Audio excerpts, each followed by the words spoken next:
আসসালামু আলাইকুম, আশা করি সবাই ভালো আছেন। তো আমি আজকে ঝাল ঝাল মুড়ি মাখাতে বসে পড়ছি। তো দেখেন মুড়ি মাখানোর জন্য আমি সবকিছু রেখে দিয়েছি।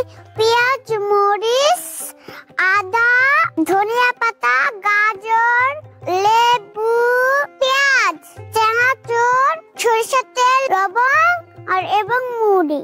তো মাখানো শুরু করে দেব। আপনারা সবাই মনোযোগ দিয়ে দেখতে থাকুন। এখন আমি মরিচ দিয়ে দিচ্ছি, পরে পেঁয়াজ দিয়ে লবণ দিয়ে মাখিয়ে নেব। পেঁয়াজ দেব,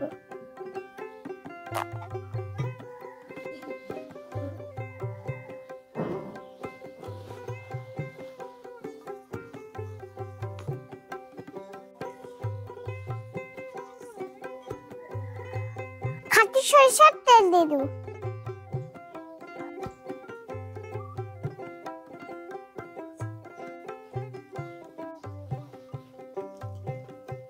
গাজর, শসা, লেবু দিয়ে দিব, ধনিয়া পাতা দিয়ে দিব, গাজর দিয়ে দিব,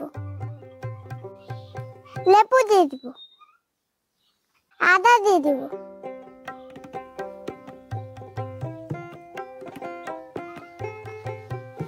সুন্দর মতন মেখে নেব। সামান্য পরিমাণে তেল দিয়ে দেব সরিষার।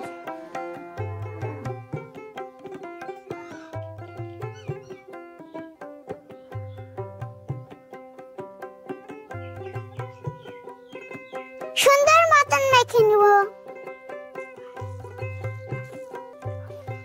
কি সুন্দর সরষের তেলে বাসনা বেরিয়েছে, খেতে খুব মজা হবে মনে হয়।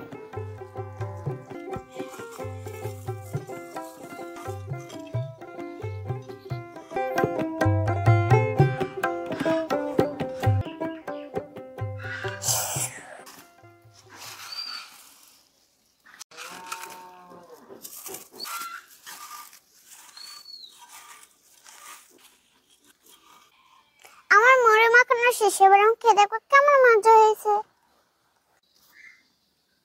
বিসমিল্লাহ।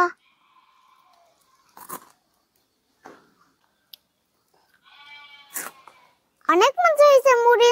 আপনি যদি এরকম মুড়ি খেতে চান তাহলে বাসায় বানিয়ে খেতে পারবেন। আমার জন্য দোয়া করবেন। সবাই ভালো থাকবেন, সুস্থ থাকবেন। আল্লাহ হাফেজ, টাটা।